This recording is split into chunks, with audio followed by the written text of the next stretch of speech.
Hello everyone, good afternoon. Thank you for joining. If you've now joined and you can hear me. If you can't hear, just let us know, drop us an email.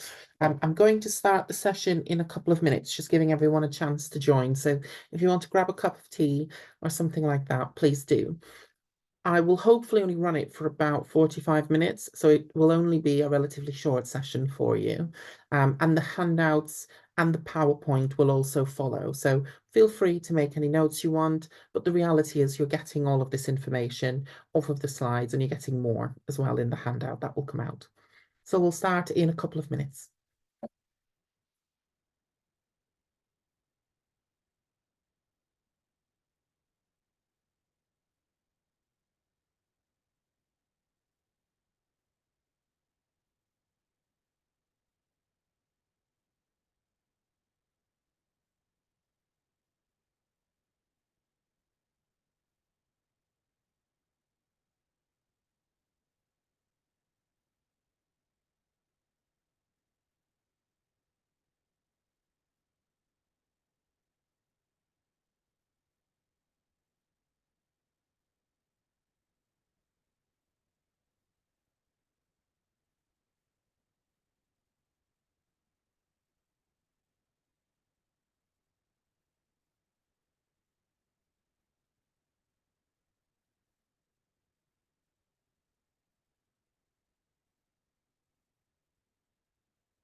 Okay, so I think I'll make a start. Obviously, it's almost Christmas and everyone wants to get off, so I won't keep you very long. So today what we're going to deal with is we're going to deal with the issue of taking evidence for children in care proceedings. And really, we're going to hone in on the re-W process. I think for a lot of people, this process is quite scary. Making the application, knowing when to make the application, understanding what follows once the application is made. These things can be a little bit scary. And I think the applications aren't made very often anymore, or ever really. But actually, when you understand it, it's more straightforward than you would think, which is why I said we're only going to cover 45 minutes today. So I think we'll just make a start. What we'll cover in terms of our learning objectives. So we have the circumstances when you would apply for a child to give evidence, how you make the application, what you should include on it, the steps that follow once you make the application, what determination the court makes and what factors it weighs up. And ultimately, if you are successful on the application, what then happens? What is the process? I should say that we all know, of course, that children giving evidence in care proceedings, it can be through them giving live evidence. It can be through them giving evidence via an AB interview. I have had situations where children who are older, 16, 17, can do statements. And I've also had, and we all have had even, of course, children who will say things are jotted down by professionals, and that is then put before the court. So to that extent, sorry, press present, Reagan. Yes, thank you. I have not pressed present, have I, on the seminar? To that extent, I would also refer everyone to the seminar I did that's on YouTube, Managing Allegations Made by Children and the Surrounding Evidence, because that goes into the ABE process in a lot more detail. It goes into the process of how things children say and allegations they make to professionals and to parents should be jotted down, the procedures to follow. I'm going to assume that we all have a working knowledge of that system, and the fact that there is guidance from the Cleveland and the Orkney reports around making sure that the way children give evidence, the way that comes out, is managed sensitively and neutrally, and the professionals are not leading children into doing things. On the back of that evidence, that is when you would normally apply for a child to give evidence. And by that, I mean to come to court. So, what have I done? It's not slides aren't. Oh, there we go.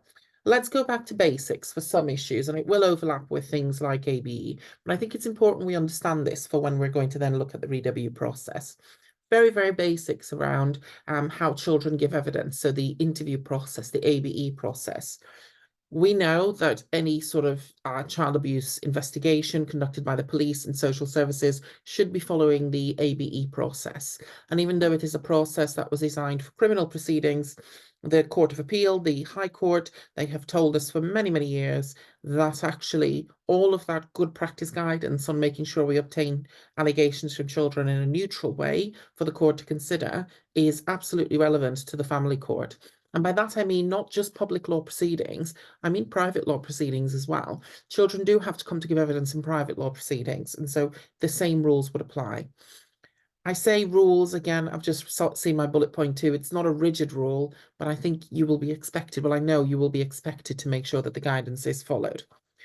Of course, even if a child is given an ABE interview, it is still classed technically as hearsay evidence because it's an interview, an account given that's outside of court. But the reality of the situation is it will, in essence, more or less be treated as though it's an account given to the judge there, because you can see the child, you can see what the surroundings are, you can see their presentation, you can understand their answers, the nuances, all of it by watching the video recording. These things should be video recorded.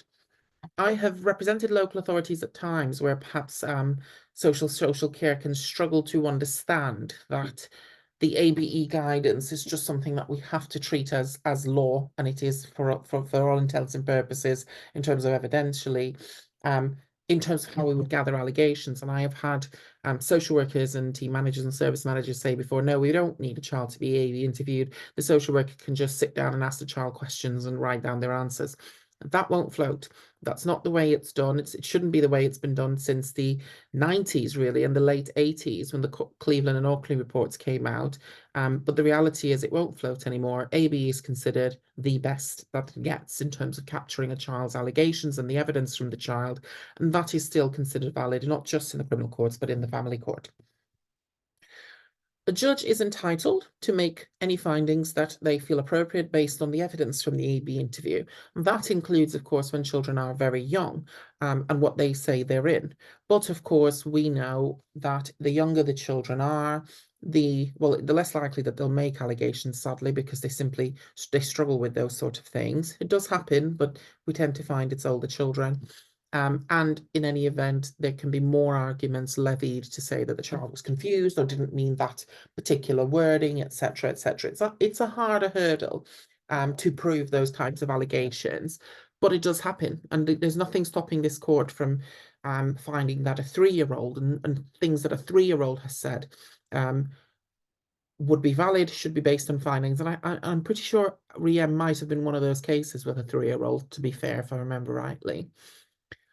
We know that the ABE guidance tells us that if children have been repeatedly interviewed and repeatedly asked questions about things, that the first account or the second account, those are the stronger accounts, the first account ideally. And we should always, by way of good tips, try and keep a record of the different accounts and what the child has said, because it will go to credibility. It is undesirable for the parent to be present during the interview process, and by that I can include carers, foster carers, for instance, the child social worker. The amount of times I read these interviews and you see the foster carer in the room with the child, or the social worker in the room, or the social worker says they're standing behind a screen watching, which of course can influence a child. It needs to be a neutral setting. The court will want to see that when the child gives an account, it's not forced. The reason I've included that on the slide is recently I've had an ABE interview come in where this child clearly didn't want to give an account, and the interviewer kept saying, okay, sit down, you have to answer these questions, you're not leaving until you answer these questions, just get to the end of these questions. And this child was very distressed at that. We ended up not being able to rely on that interview because of that account, because of the way it was extracted. And so I've included it on the slide, particularly for those who will work for local authorities and guardians, to understand that that is something that really diminishes the quality of the interview and can lead to a lot of criticism. And of course, we know that even when ABE interviews have breaches in them, the court doesn't have to disregard the interview altogether, although it can. It can still, for instance, in the round, find that holistically there's enough evidence to support the child's allegations. So when we look at the applications for children coming to give evidence, we have to think about, does the ABE interview stack up Is it enough? Is it credible enough? Is it an account that is taken in a way that doesn't have such fundamental breaches of good practice? That means that we need this child to come to court to give the account. Can the AB interview in itself stand up? And B, is there enough circumstantial evidence to potentially support what this child says? Or is it word against word, with nothing else to really paint the picture? Because if it's word against word, you might want to pause to think, actually, if there is someone challenging this account and putting up a defense, do you need this child to come to give evidence to reinforce and to bolster the case being put? We also know that, of course, children will not be AB interviewed unless the court sanctions it, unless, of course, the police do it. I mean, once you're in proceedings. And so if you are in court proceedings and the police have, for instance, chosen not to AB interview a child, and you are relying on those allegations, then the local authority or the guardian will have to think about, do we need to apply to have this child AB interviewed? Just so you're aware, the court can't compel the police to interview a child. I have had cases where the police have gone, no, we'll just leave it, that's it. And the reasoning often is something along the lines of, well, the child's in foster care now, there's no role for us to play, we won't interview the child. Sadly, that's the kind of thing that occasionally occurs. The court can put pressure on the police. There can be strongly worded recitals. The police can be asked to file statements to explain why they won't interview a child. But fundamentally, if the police stand by it and say, I'm not interviewing this child, the court can't force them to do that. So I think about 8 out of 10 times the pressure from the court will lead to an interview. In the couple of cases where it might not, then what you might want to do is think about, do you apply as a local authority or guardian for a child to be AB interviewed? I'm raising this because the applications for children to come to court to give evidence are often made by the accused, who will want to challenge the account given. But I think there needs to be a shift in culture whereby the local authority and the guardian often will say, no, we don't want a child to come to court, and a recognition that there are instances where you may need a child to come to court. If you will rely on those allegations and the evidence does not stack up on paper, you need to think very carefully about if you might need to make an application. I recently made an application in a case, and we instructed Triangle to complete the AB interview of the child, and the court sanctioned that and felt that that was appropriate. So even if the police decide not to, there are agencies out there who will organise ABE interviews, who have ABE suites, who can interview children, who will read the papers, who are specially trained to do that and can do that for you. An application would be made if you're in proceedings, however. So in the case of B and C, it was a series of, I think it was 5 cases that Hollings heard, and it was to do with wardship issues that also involved allegations made by children. And what the judge found in those cases and highlighted for us to consider is the problems when good practice in AB interviews are not followed. For instance, when untrained and inexperienced interviewers might interview children, they do not approach the interviews with an open mind. We already know that from the Cleveland and Orkney reports, the dangers of that, the dangers of using leading questions, the dangers of going in there expecting and wanting the child to make an allegation, the dangers of interviewing children too much, interviews conducted at the pace of the adults, so they're not checking information, they're not being slow, they're not giving breaks, they're not recording things properly. One of mine recently was pretty bad because it was an interview where a child was discussing where they were hit on the body, and the camera was set up such that when the child was describing this and showing it on a doll that they were playing with, they were like this. And so actually, you were really struggling to see what this child was pointing to. And no one in the interview thought, let's just turn the camera around. So of course, that affected the credibility of the evidence. That then led to an argument about if the child should come to give evidence in court because the judge doesn't know actually what the child said in terms of words. Does it match up to what they're pointing at? Does that match with where the injuries are that the experts have identified in the reports? And that was a very difficult case to deal with as a result. Those are the kind of things that can come up and may lead to an application having to be made to court for the child to come and give evidence. They can be too much background information, too many interviewers. And again, I've had one recently where we had 2 interviewers and 2 foster carers in the room. That was an interesting interview. They can tell the child sometimes what another child said or what even an adult has said, and they can put pressure on the child to obtain results. So those are the kind of flaws that might come up.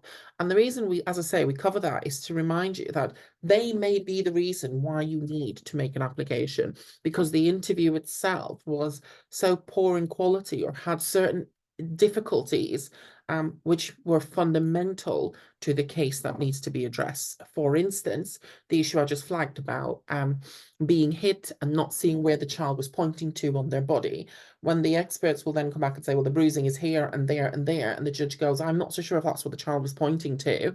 That is a reason why the child might need to come to court to give evidence. And it is important that we go through that kind of process, watch the AB interviews. I know we often listen to them, but watch them to see what's going on and to decide, actually, I might need this child to come and give their own account because we don't have enough.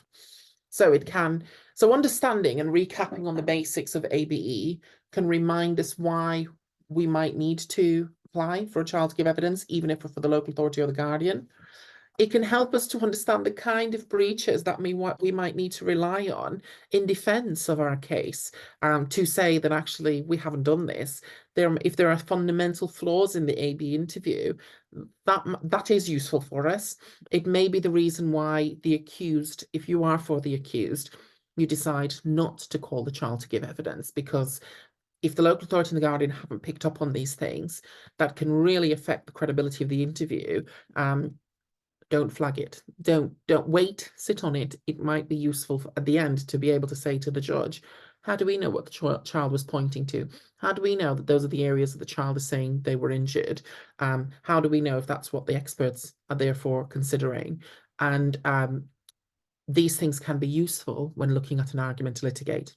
It also can be useful as a side point for the prosecutor, and I use that term usually, I mean the local authority or sometimes the guardian if they're pursuing a schedule, the family prosecutor, if I call it that, the family court prosecutor, to consider whether in fact it is proportionate to litigate matters in the first place. Because if you don't have the evidence, if it doesn't stack up, you might want to think about whether that is a path you want to go down.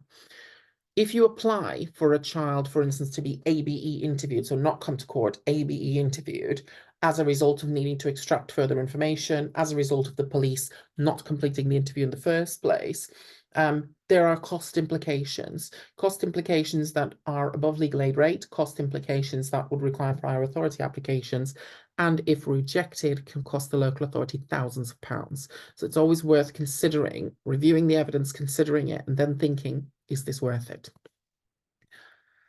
I think one more point I'd want to raise, which is something that we don't often know about and we probably should be more familiar with, is what happens with the child's interview. We know that when children give evidence, this can be very personal to them. They might not want a parent, a carer to know that they have made an allegation. It can fundamentally affect how they feel and their well-being. Or, for instance, in that interview, they might say something like, I'm gay, but I don't want my mum to know that. Or I'm trans, but I don't want my dad to know that. We need to think about when that will come to court. Should those parents be able to see the interviews? Is it appropriate that the interviews are disclosed to them? What is the impact on the child? There is case law to say that actually this is a matter of the child's best interests, and there can be situations where the interview is not disclosed to the parents. We know from practice that that can take a few forms. If this is an interview which makes allegations and the parent who they don't want the information to go to is not the accused, perhaps it's more straightforward in that they probably don't need to see it. If they're not accused, it's a matter for the local authority and for that person who was accused, either the intervener or the parent who is accused. If, however, there is a situation whereby the allegation is made against a parent or a carer, and they are the ones who the child has said, I don't want them to see the interview, I think that is harder. That is a tricky one, and you might find that fundamentally fairness means they have to see that interview. Things I would ask you to think about, however, are things such as, do they need to see all of the interview or just a part of the interview? Are there parts of it that we could redact out, for instance, or cut out of the clip? Could their legal team see it and not them? I know people often get uncomfortable with that, but it is actually practice recognised in non-disclosure case law that representatives of people can say, can take an irrevocable, I think it's called, irrevocable undertaking from the client or irrevocable instructions from the client that they will not disclose on the material to them, but can discuss generally what the material is. And that way, the parent won't get the material or the intervener won't get it, but their lawyer would get it, would be able to watch it, would be able to discuss relevant parts with them without that person having to know everything. Or another option is for the children's solicitor and the guardian, if the child is Gillick competent, which often if they're objecting, they will be, to sit down with them and discuss which part of the interviews are you concerned about people finding out about. It might be that the court decides that they should see that anyway. What would make you feel comfortable if they did? What support would you want in place? How would you want them to know about that? Or should we just exclude certain parts and would you be content with that? We all know, having done this job for many years in care proceedings, the way these things can be sensitively managed, but don't think for a moment that if a child objects, that is the end of it. I think if you're for the child, there is a duty on you that at that point to really think about that and think about if you say, notwithstanding the fact that it might be against the accused, parts of or all of the interview should not go to them. Let's continue then. The basics surrounding children if they come to court to give evidence. So we've covered the basics around the ABE, the interviews, the kind of written material that would go before the court in the video, which might then lead to an application to court for a child to come to give evidence. Let's look at what the rules say about a child coming to court to give evidence. We know, but very basic, children don't attend Children Act hearings. The only exception to that is if, for instance, they're meeting the judge, they're having discussions with the judge, and we'll come back to that. But normally they wouldn't attend the hearings. A child has a right to be heard, of course they do, if wishes and feelings. Gillick competent children must have their views known, and they may give evidence, but no person has a right to give evidence in care proceedings. We know that. There's no such right.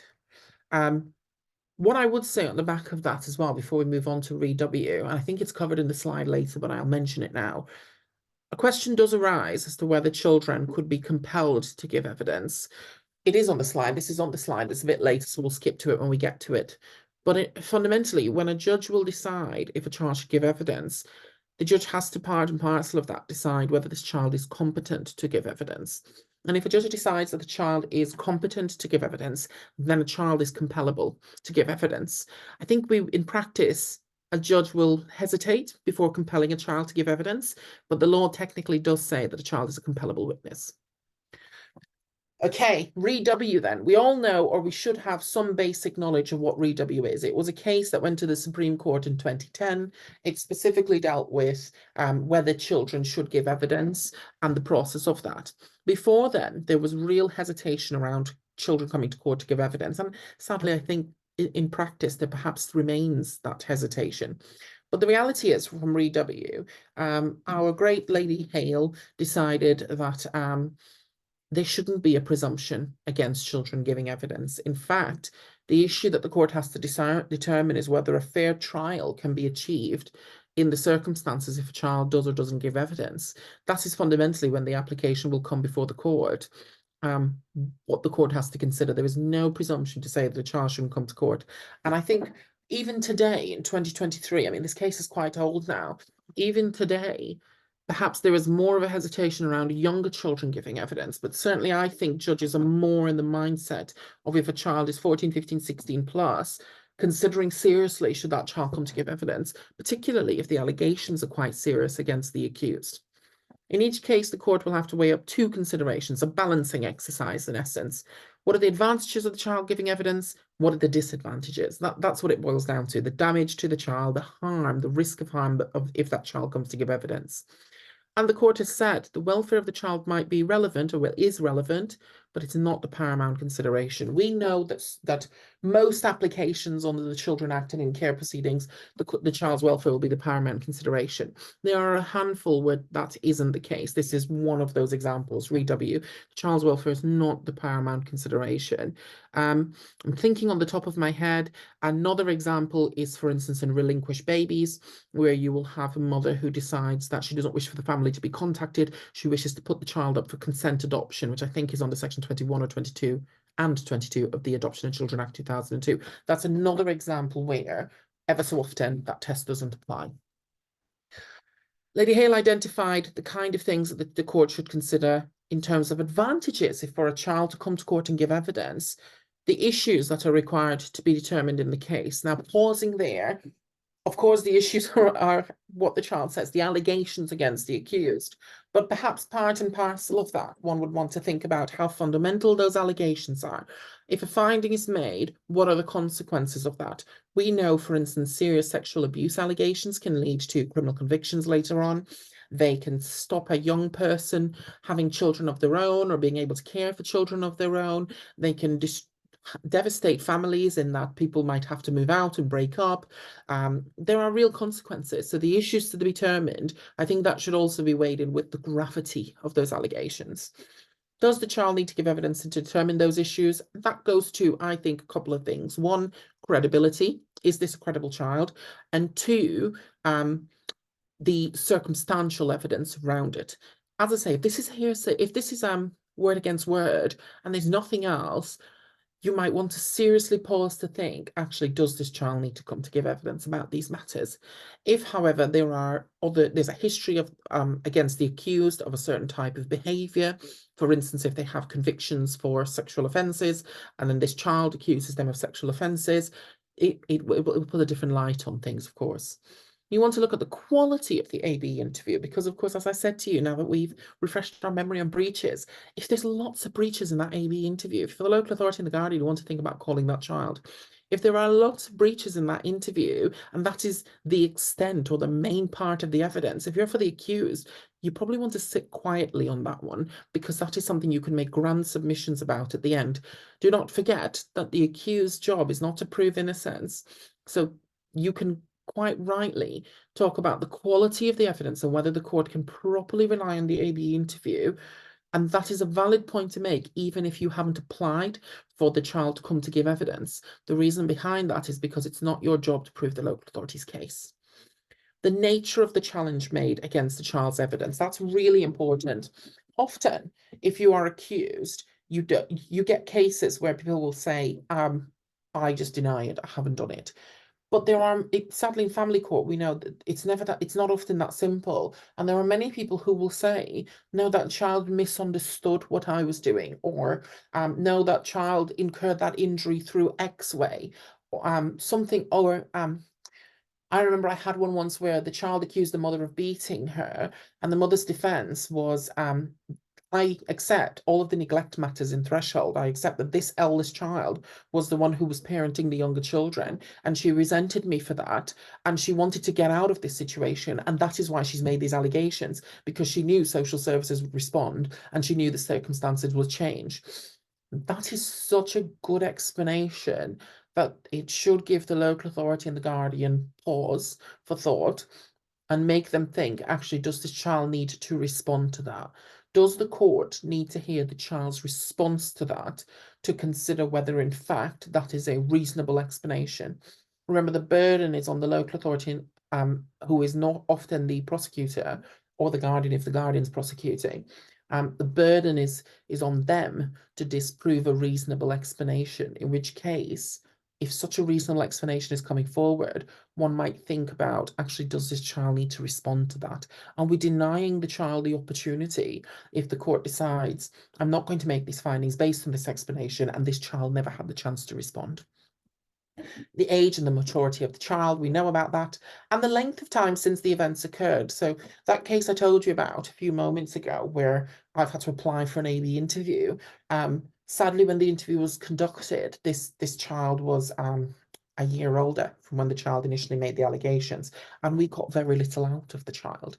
The result of that, the knock-on effect, I would say, is you've got to make these applications promptly, especially for younger children. If they have raised allegations about serious matters, you need to find out quickly if the police will interview, and if not, you need to get on with it, because that can really hamper your evidence later on. Let's look at some of the disadvantages. Remember, it's the balance between the advantages of giving evidence, the disadvantages, and the disadvantages are the risk to the child, the risk of harm to the child. Well, we have things like the age and the maturity of the child, which may mean that there is a greater risk of harm to them. The length of time since the events occurred, as I say to you, the longer you leave it, the less likely that child is to remember. What support does this child have? And there I'll pause for a minute.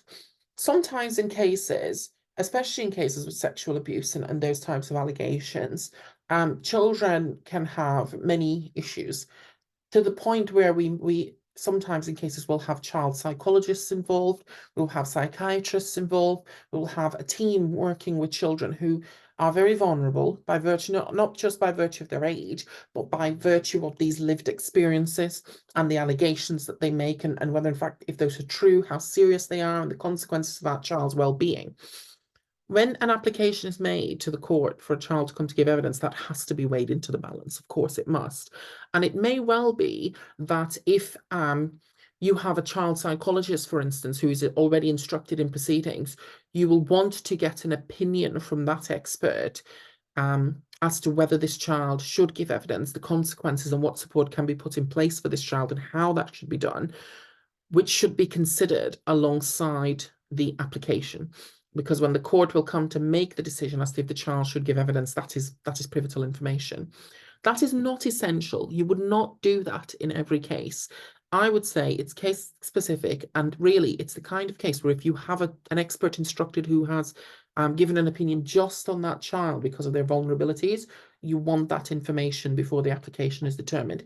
If an expert hasn't been instructed for that child, then your experts are the social worker and the guardian, who can often and will be called upon to give an opinion on this. So yes, support, really important. What support does this child have? What can be put in place to support this child? Are the foster carers supportive, or is the child going through placement breakdown right now? Is the family supportive? Are they living with a parent who might, be supporting them through that process? Those are things that you need to think about, because fundamentally, the court will start from the point that giving evidence will harm a child to some degree. Giving evidence will harm even an adult to some degree. It's a scary process. And it is important that the resources and the support around the child are highlighted. Of course, the child's wishes and feelings about giving evidence are important. Let me talk to you about that. Sometimes I see cases where the social worker and the guardian will file reports to say, I don't know, let's make up a name, Tanya. Tanya doesn't wish to give evidence, therefore Tanya shouldn't have to give evidence. Well, it's not that simple. A child may not wish to give evidence, but what needs to be canvassed and dealt with is this. Have you explained to that child that it's not just them coming to court to be asked lots of questions by clever barristers, that there are safeguards in place and the kind of special measures that could be put in place, that the judge will filter the questions, that they will have an intermediary to support them to understand, that the barrister for the accused might not be the one asking them questions? Have they made the decision that they don't wish to give evidence with all of that information known? Have you explored with them that they don't have to be in a courtroom, they can be somewhere else? Have you explored with them that they can give evidence weeks in advance of the trial and it can be video recorded? Have you explored with them this bit, which I always think is very important, that if they choose not to give evidence, the court will have to attach less weight to the ABE interview, which may mean that the judge cannot make the findings of the things that they have alleged. How would they feel about that? How would they feel about the fact that they didn't come to court to give that evidence and then a judge didn't make those findings? Because what that equates to in a child's head often is the judge didn't believe me. And when we talk about wishes and feelings, I always say that we need guardians and social workers to go beyond that superficial level of they don't want to do it and therefore that's it, and to tackle all of those issues. It needs to be a very informed decision. This child also needs to understand, especially if they're guilty competent, the consequences of not giving evidence, which is that the judge might not make the findings. They might end up in a situation where they feel that they weren't believed. The other side of it is that they may say, I don't wish to give evidence, but if the judge thinks I should, then I will. And again, often the reports don't deal with that. And we must make sure that when we have these applications, that is an issue that is dealt with, because Tanya might not like to give evidence. Who would want to give evidence? I wouldn't go to court to give evidence if someone said to me, just show up for a free day out. But if someone said to me, you've made serious allegations, you need to be there to give evidence on them, or the judge might want you to come to give evidence on them, then I'll say, okay, don't want to do it, but I'll go. And often children who are guilty competent will be more willing to do that with safeguards in place. The views of the children's guardian are, where appropriate, those with parental responsibility. Now, when these applications are made, the process is very much that the court will make a series of directions and then a hearing to determine the application. As part of those directions, they will want something from the social worker and the guardian. And to be fair, sometimes the parents or the carers. that is the chance where the social worker who knows the child very well and the guardian who can go out and speak to the child and canvass their views, and of course have these more informed discussions with them, will want to think carefully about matters, will want to think about, if that reasonable explanation isn't put to that child, where does it leave the case? If this child has had credibility issues in the past, for instance, they've made lots of allegations that they've then admitted were lies, and that's relevant evidence in the proceedings, it's admissible evidence, which it should be. Is it important, therefore, that this child comes to give evidence? If the interview has a series of breaches in it that may undermine the strength of that and the weight that the court can give, does this child need to come to give evidence? I would say, for those who represent local authorities and guardians, pause for thought. Do not jump to the no. I often see reports that say, the court has the child's account. The child's account's very clear and consistent. The child doesn't want to give evidence, therefore no. It's wider than that. There are more serious considerations, and if I'm for the accused, I sit on this a lot. I keep very quiet about the breaches. I keep very quiet about the credibility issues, and then at trial I spring them. And I'm not the only one who will do that. Lots of barristers, lots of very clever lawyers will do that. So you do need to reflect as a local authority and the guardian and think, actually, are there wider reasons why we might want to say either this child should give evidence, yes, or we make the application ourselves. The potential for delay, of course, delay is never good, but often a child giving evidence only adds a day on to a trial. So I tend to think that that doesn't have the same impact. If you're litigating the findings, you're going to need a trial. And if you're having a trial, a child coming will take half a day or a day out. It's going to get listed at the same time. The only thing you might want to think about in this category is when that trial will fall. Will it be when this child has GCSEs? Will it be when this child's moving placements? Will it be when this child is starting therapy? Those might be the relevant considerations to be had. And whether, of course, a child will give evidence twice. No one wants a child to give evidence twice. It can taint the evidence in the criminal proceedings. We want to think about that. Ideally, if we know that this will go to criminal court, you might need to think about a linked directions hearing if they're in the middle of criminal proceedings already, or you might want to think about, do we need to have video recorded evidence that the criminal court might need to see at some point? Those are different considerations. I'm not going to touch on that today because, of course, the questions we would ask about in the family court might be linked to hearsay questions or questions based on hearsay evidence that they can't use in the criminal court anyway, but it's something to be alive to. So, the court did endorse the view that an unwilling child should rarely, if ever, be obliged to give evidence. That's something to note, but it's not the case that just because you say no, you will automatically never do it. As I say, I've run many successful arguments where I've said a child may say, I don't want to give evidence, but also say, but I will if the judge wants me to. And that tends to, if I'm honest, overcome that hurdle. The risk of harm will vary per case. Sometimes you'll need expert evidence, but the reality is in most cases you won't. It's a social worker and the guardian. And as part of this weighing up exercise, the court must think about, if this child comes to give evidence, what can be done to mitigate the harm? What can be done to improve the quality of the evidence? And again, those might be things, well, those are things the social worker and the guardian absolutely should think about, because it will certainly make its way in my skeleton argument when I'm for the accused, saying they've got it wrong. These are the things that need to be considered. Special measures in particular at that point and support are relevant to deal with. On the back of REW and that case coming out, we had some guidelines that followed. Lord Justice Thorpe met with a working group and prepared some guidance to assist us. And so I think it's important that we understand what the court said about how the process should be managed. And this repeats a little bit with REW, so I'll go through it relatively quickly where I can. We know what Lady Hale said. It's not about the child's welfare being paramount. It's about achieving a fair trial. We know she said there's a balancing exercise between the advantages and the risk of harm to the child. What they said is part of weighing that up is things like the child's wishes and feelings. We've already covered that. The child's needs and abilities. Can a child actually give evidence? Is this child capable of giving a proper account? The issues that need to be determined, the serious nature of them. Is it just from that child, or do we have wider circumstantial evidence, which might mean that that child doesn't have to give evidence because there's a bigger case to be answered? Corroborative evidence, as I said, the reliability of the AVE and the existing evidence. Has a child retracted allegations? Because if a child has retracted allegations and then made them again, for instance, you will definitely probably need that child to come and give evidence. You need to think about those things because they affect credibility. And it may be that in those circumstances, you have to say, actually, the only way I might be able to get this over the line is with that child coming. The nature of any challenge a party wishes to make. So as I say, reasonable explanation, make sure it's put. The age of the child, generally the older the better, the more successful your application.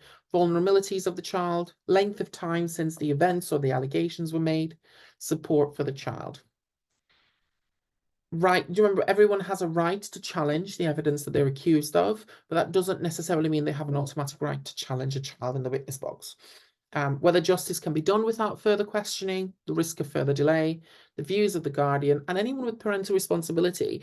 I think that's important because if, for instance, you are the one applying for a child to give evidence, yes, the guardian, the social worker is important, but if you have a therapist on board, if you have a mental health team on board, if you have a carer on board who is able to really settle that child and support that child, you may want to get bits of evidence from each of them before the court determines the application. So when the court will get your application and make directions at say, a case management hearing, you want to say to the court, can I also have something from these people, because it will be relevant when you will consider what support can be given to this child if they need to come to court to give evidence.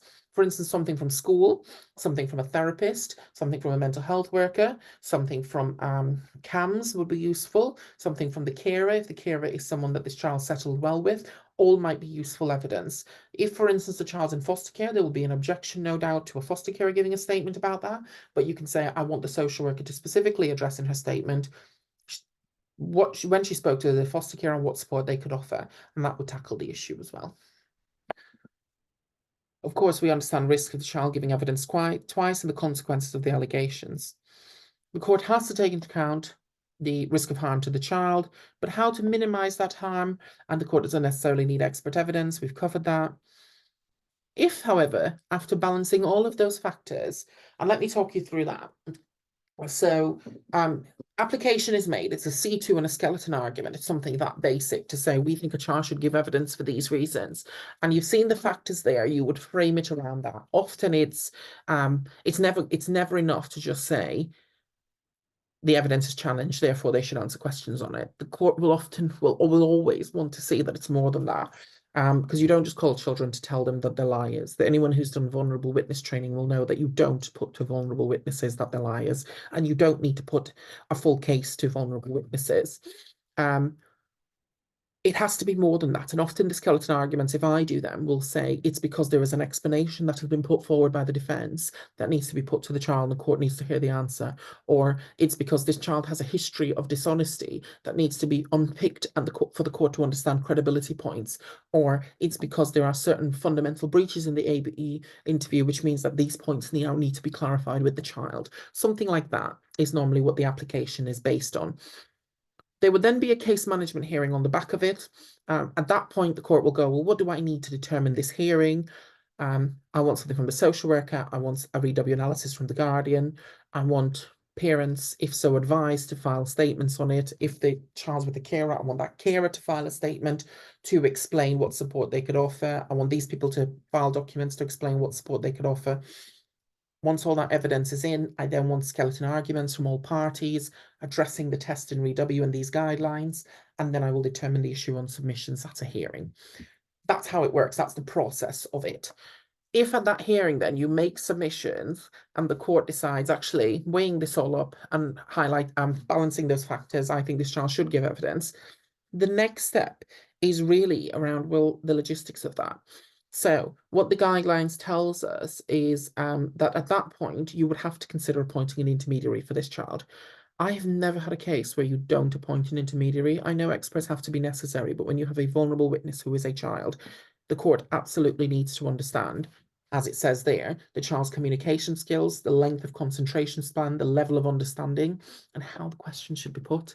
And so an intermediary, I think you should always just take as a given that an intermediary will be appointed to assess the child and to provide a report. You can then set up a hearing, which is a ground rules hearing, where upon receipt of the intermediary report, you then look at the other factors. So what special measures might need to be put in place when the child gives evidence? How often do they need breaks? Should the questions be sent just to the judge, or should other people have input? The judge has to decide the questions at the ground rules hearing. So normally what you would do is you would timetable such that an intermediary is appointed, assessment of the child takes place, report comes in, questions are then framed, questions are then sent to the judge, and at the ground rules hearing, the judge will determine these questions should be asked and these shouldn't. And the judge will also decide at the hearing, these are the special measures that should be in place for this child, because the intermediary report will inform all of that. You must identify what support the child will have at the trial. Often the judge will do that anyway when they decide the re-W application, because they will say, I am comforted by this bit of evidence, which is normally the support. And as soon as possible from when you know a child will give evidence, get a date down for that hearing. I know in some court centres they say, well, when we get there, we'll decide the finding of fact hearing dates or the final hearing dates.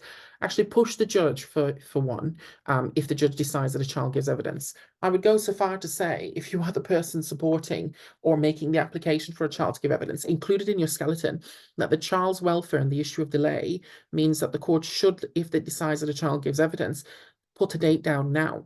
So this child knows what they're working towards. So the professionals around them can plan what else is going on in their life and make sure that they haven't got too much going on at the time. And so that support can be planned around the child. It also means that you can plan things like the logistics. What doors do they come in on when they get to court and leave by? Where do they go? Is there a private room for them? Do they get a start in the morning, or does this child like to sleep until noon and give evidence at 1 o'clock in the afternoon? Plan the logistics and get all of that resolved. Often, when a child has to give evidence at court, the child's solicitor and team will take the lead on planning all of this and keeping everyone on track. However, we know through experience that it is not always subject children who have to come to court to give evidence. Sometimes non-subject children have to come to court. If it is a non-subject child that the application has been made for them to come to court to give evidence, I think there's a few things I'd like to go through with you. The first thing is for non-subject children to come to court to give evidence, before the court determines that re-W application, that child and their parents should be put on notice that that application has been made and that that issue is being considered, because they will need to have the opportunity to respond to it. The second thing to note is that non-subject child will not be entitled to a guardian under CAFCAS rules. So CAFCAS will only represent the subject children. Someone needs to be the voice for that child. And in those circumstances, often the local authority is the prosecutor fundamentally. They will be called upon to identify someone to act on this child's behalf. NIAS, NYAS, legal, can represent children, but they will require funding for it. And the local authority, if they bring the case and wish to pursue it, will often be the one that has to fund it. Will fund a representative from NIAS, a solicitor or a counsel or both. Will fund a guardian for that child through NIAS. Failing that, an ISW at the very least should attend to be the voice for that child, to be able to give the court information on that child, and to be able to assist the court with all of this process. So again, if the court decides the child should give evidence, the guidelines tells us that we have to make sure that before the trial, the child visits the court, is familiar with it, support is identified. The child will need to watch the ABE interview before they give evidence to refresh their memory. Like any witness does, they're entitled to do that. Oh, we've dealt with it all on this slide, haven't I, about CAFCAS not acting and NIAS or an ISW needing to be on board. So are children compellable witnesses? Like we discussed earlier, yes, they are. It's important that we know that. Should they meet the judge before they give evidence? Now, if a child, we know that children come to court sometimes if they're Gillick competent, and sometimes even if they're not, and they can meet judges and have a chat with the judge. Wishes and feelings are important, but it's slightly trickier when they will be coming to court as a witness of fact, because of course, when they meet that judge, there is always the risk that they then start mouthing off about the allegations, or the judge asks them a question, whether or not intentionally, often unintentionally, which leads to them giving evidence to the judge. So the law is very clear that, of course, judges can meet children, but if a judge decides to do that, they need to understand that there is a risk of straying beyond the purpose of meeting that child, and they might find that they end up dragging that child into giving evidence. I've had that happen in one case, and the situation had to be managed like this. Obviously, the children's solicitor was in the room when that happened. The children's solicitor had to keep a note of the discussion and everything asked and everything said, had to also decide how the child presented and make a note of that, which the judge agreed and ultimately was sanctioned. Judges, I mean, in our case, I think it would be very rare to say the judge should recuse themselves. I think it would also be very rare to say a fair trial couldn't continue. And I think it would be very rare to say that a judge should give evidence about anything. Judges are not compellable witnesses. They're competent, but they're not compellable. So fundamentally, what we had to do in that one is agree the note, make sure the presentation of the child was recorded, and that could then be used. The judge was very upfront about it, that had happened. But if anything else failed, then the children's solicitor would have to give evidence. Thankfully, the children were represented by counsel to deal with any issues that arose during that meeting. So there can be difficult issues that arise if that happen. For instance, like I say, recusal might be one of them, but I would think it's rare, and I would think it would depend on the extent to which the child then opened up in that meeting. I think it's something to be alive to, though, and I think it's something we should always flag when the judge will meet with the child before a finding of fact hearing. The guidance actually says that when a child comes to court for a finding of fact or a final hearing, what they should do, if they're going to be a witness of fact, is meet all the advocates who will ask them questions in a familiarization kind of meeting. So not just the judge, but the lawyers who will ask them questions and interact with them in court. That should help the child feel more comfortable. We know that part of the intermediate report will also clarify, and the judge will ultimately decide if everyone should ask questions of the child or if one person should ask questions. The intermediary, for instance, can be the one asking questions. The child's counsel can be the one asking questions. It might be that not everyone therefore needs to meet the child, but a decision should be made at the ground rules hearing as to who does meet the child. So I've covered the basics of the law and the procedure. Let's go back to the questions that we started the seminar with, because we're coming to the end now. I'm going to tackle each of these questions in turn from our learning objectives, and I hope that we now have the answers to them, but let's see. The circumstances when you would apply for a child to give evidence. Well, it is case specific, but if you're for the accused, think about these things. Is there a challenge to put beyond this isn't true? As I say, you don't put to children or any vulnerable witnesses that they have lied, but you will want to explore reasonable explanations, credibility issues, etc., etc. Is there an alternative explanation of events? Are there issues in the child's background which may affect credibility? Is there a motive to explore? So as I say, in the case I had where the child accused the mother of hitting her, and the mother said she did it to get out because she was the one effectively parenting the younger children. Is it important to make the application, even if refused to rely upon later? So I think we've covered the first 4 bullet points, right? Which is you'd make the application for those reasons. The 5th one I haven't covered, and I will now. If you are the accused, strategically, you want to make a re-W application because you want to show the judge we wanted the child to come to court to give evidence, to put our case, so that later on, when you will destroy the credibility of the child by looking through the records and pointing out times when the child has lied, by pointing out breaches in the ABE interview, by pointing out contradicting information in the records to what the child has said, by pointing out that things said in the ABE interview were never clarified, and so the judge can't rely on them. The judge might turn to you and say, well, you never put any of that. Why didn't you apply to put all that to the child if this was all flawed? 2 things to say. First of all, you don't have to prove innocence. But secondly, to avoid a judge going, well, I think you should have done that anyway. I don't like the fact that you didn't apply. Make an application. If you can spot these kind of issues, make an application so you can later rely on it when it's refused.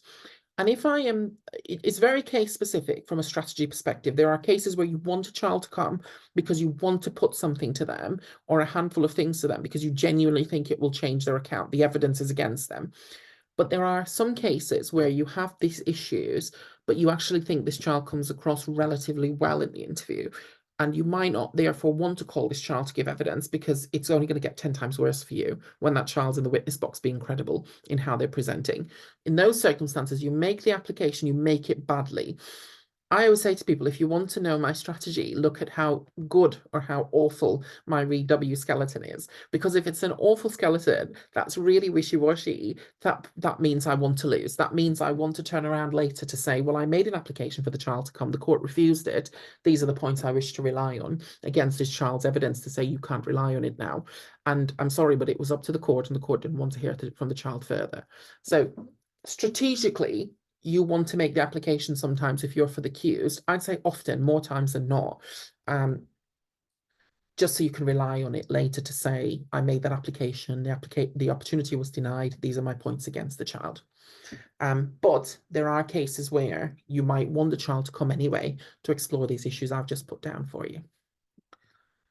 If you're the local authority or the guardian, and I've included the guardian in this, as I say, because sometimes they pursue schedules, you might wish to either support the application or to make an application of your own.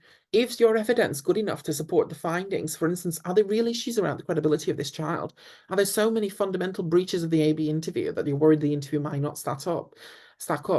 Did the police decline interviewing at all? So all you've got is social worker notes of what the child has said. Absolutely call the child at that point and or apply for another AB interview.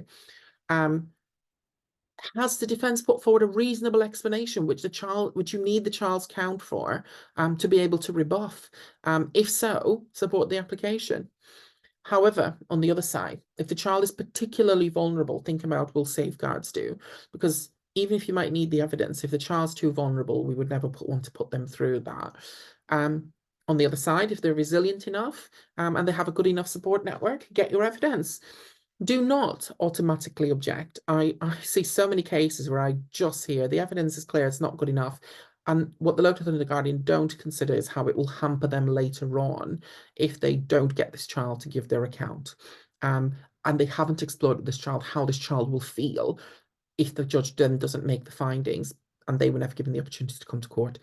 Think about it, balance it carefully. There's more to this than just objecting.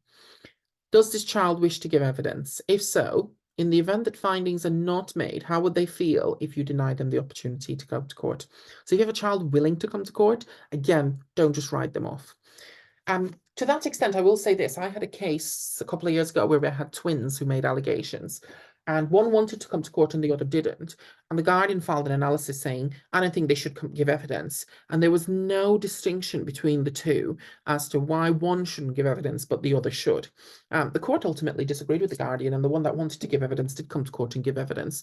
But again, I'm flagging that for good practice. Make sure that your experts, if I loosely call them that, your social worker and the guardian do distinguish between the children and make it clear what they say and why. Making an application then for a child to give evidence. As I said, C2 is a skeleton, deals with the law, highlights all the factors. It's not just for the accused to think about. I hope from this seminar, the local authority and guardian have thought about that. Quick strategy for the local authority though. And the guardian, if you have a situation where you don't think this child needs to come to give evidence, but you're not so sure, and you think, actually, I wonder if there is something here that's going to come out later, ask the applicant who is applying for the REW to file draft questions. So you don't have to see them. I'd say it'd be wrong for you to see them because you're the other side. But say, can the court, before it will consider this application, direct that the applicant file the questions that it would like to put to the child? And the court can then consider those questions before it decides if a child needs to come to give evidence. Is it pivotal for the child to answer these questions? The benefit of that is if later on they turn around and go, here's my really clever case, and you denied me the opportunity to call this child, so I never got to put these points, and I did apply and you refused it, judge, you can turn around to the judge and say, well, I would ask you to think about and go back to the questions that they filed with that application.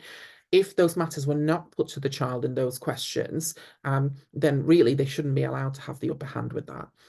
So again, I'm giving everyone, I hope, enough to plan for all sides of this war. And then the procedural steps, I've gone through it with you before. When the application is made, social worker responds, guardian, carer might want to respond. Experts, if appointed, get an opinion from them as to this child, whether this child's suitable to give evidence, safeguard support, etc. Sometimes, very rarely, and don't plan for this because it is the odd red herring judge, will say, well, I won't decide if a child should give evidence until I see the intermediary report. To some degree, I can understand that if a child is particularly vulnerable or if they're worried about the child's competence to give evidence, they might want to see what the expert says, the intermediary says, and then reflect, actually, can this child properly give evidence? So sometimes you will see that a judge directs the intermediary report before determining the REW, but often they won't, and they'll just rely on what the guideline says, which is the social worker and the guardian and the experts. Skeleton arguments. Remember your questions from the applicant. If you're for the local authority and the guardian, you want to tie them down with that, and then have the application determined on submissions. As I said, if there's a good reason for a child to give evidence, don't stand in the way. And remember that the child's welfare might involve them having to give evidence, because if they don't and no findings are made, they might be devastated by that, especially if they were willing to give evidence. And reasons why the application will be refused, I think we know that. We've covered it now. It's all the factors in REW and in the guidelines. I would say, as I said to the local authority of the guardian, if there was a good reason for asking for the child to come to give evidence, a good defence, make sure the judgment refusing deals with that if you're for the accused, because again, that will cover you later on when you will pull out your wonderful argument at trial to say, well, I did apply for the child to come to give evidence and I got it refused, that you can say, well, I did flag it to the judge at the time. Look at the judgment when the child was refused, when the application was refused. Lots of ways around these things, lots of arguments back and forth between different parties. Process of giving evidence, well, we've covered that already. Followed Thorpe J's guidance about if the child is to give evidence, the court determined that this is what you need to do. Remember, the children's solicitor often takes the lead, but it might well be that NIAS or an ISW have to get involved for non-subject children. And then finally, remember, please ensure someone speaks for this child. If the child will give evidence, ensure the child has a voice. Otherwise, it will be appealable. And so that's it. I think we've covered all of our learning objectives. We've covered the law-in refresher, and then I've shown you how it applies to these 5 questions. Please do remember to watch that other seminar on the allegations made by children and the surrounding evidence. I think that's important. But otherwise, thank you for listening, and I hope this seminar was useful. I don't know if this feature allows me to take questions. In any event, I said I'd be 45 minutes and I've run over, so I'm not going to take questions. But if you want to, please email Chambers or me directly, and I will answer any questions you have. And thank you so much for attending today. Take care now.